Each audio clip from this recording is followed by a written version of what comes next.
প্রস্তাবিত Santiniketan medical college, যেটা হয়তোবা রাজ্য সরকারের সহায়তায় এখানে গড়ে ওঠার একটা প্রক্রিয়া চলছে।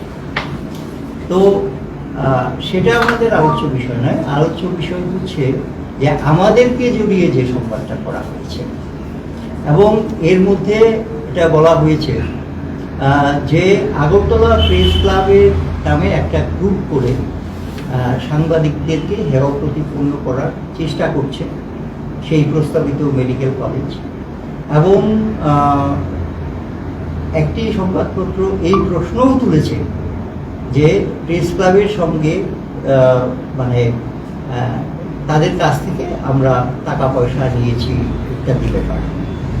তো এই সম্পর্কে আমরা স্পষ্টভাবে একটা কথা বলতে চাই যে এই যে গ্রুপ করা হয়েছে এর সঙ্গে আমাদের কোনো সম্পর্ক নেই। আচ্ছা, আর দ্বিতীয় কথা হচ্ছে যে আগরতলা প্রেস ক্লাবকে জড়িয়ে টাকা পয়সা ইত্যাদি অভিযোগ যেটা করা হয়েছে সেটা যদি আগামী 48 ঘন্টার মধ্যে কেউ প্রমাণিত করতে পারে, সেটা যদি প্রমাণিত হয়, তাহলে আগরতলা প্রেস ক্লাবের এখানে পরিচালন কমিটির যে সদস্যরা রয়েছেন তারা সবাই পদত্যাগ করবে।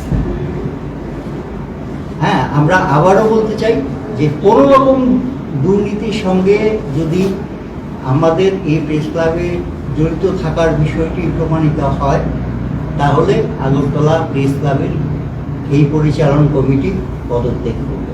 অনেক সাংবাদিকরা যখন বিভিন্ন জায়গায় বলেছে যে আগরতলা প্রেস ক্লাবের নামে এই গ্রুপ কেন, তখন আমরা ভার্চুয়ালি ম্যানেজিং কমিটি সবাই বসেছি, আমাদের সম্পাদকও ভার্চুয়ালি ছিলেন। তখনই আমরা সিদ্ধান্ত নিয়ে আমরা যারা যারা ছিলাম এই গ্রুপে, আমরা সবাই গ্রুপ থেকে লেফট করে গেছি। আমরা কোনো গ্রুপে আগরতলা প্রেস ক্লাবে বর্তমানে যে ম্যানেজিং কমিটি আছে তারা সবসময় সাংবাদিকদের পাশে থাকে, সিনিয়রদের সম্মান করে এবং সাংবাদিকদের কল্যাণে আমরা কাজ করে যাই।